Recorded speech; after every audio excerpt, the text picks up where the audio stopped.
Welcome to ClubhouseNews.com. You're tuned in to Clubhouse News Weekend for the week ending Saturday, June 20th. I'm Skylar. And I'm Joshua. The 2016 election to find the next U.S. president to succeed Barack Obama is heating up. After America's founding fathers broke free from British rule with the Declaration of Independence in 1776 and won the American Revolution in 1783, George Washington became the first president of the United States. As President Obama's second four-year term nears its end, he will have served the maximum allowed 8 years, which means the American citizens will vote for a new president.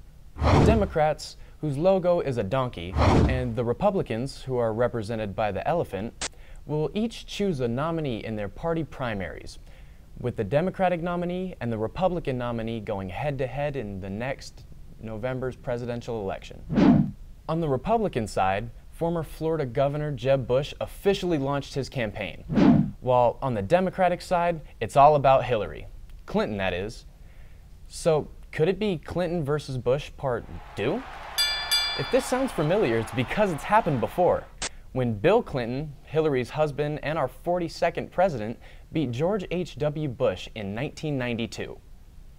Jeb Bush is the son of George H.W. Bush and the younger brother of George W. Bush, our 43rd president. And while Hillary is virtually unopposed and is overwhelmingly favored to be the Democratic nominee, Jeb doesn't have it quite so easy. More than a dozen are already running for the Republican nomination, including Florida Senator Marco Rubio, Wisconsin Governor Scott Walker, neurosurgeon Dr. Ben Carson, former Hewlett-Packard CEO Carly Fiorina, and even billionaire businessman and Apprentice star Donald Trump. Good luck to the nominees, and may the best man or woman win.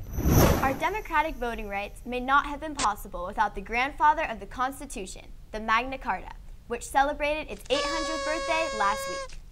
Back in May of 1215, rebel barons in Britain teamed up with the Archbishop of Canterbury to limit King John's ultimate power over them as monarch.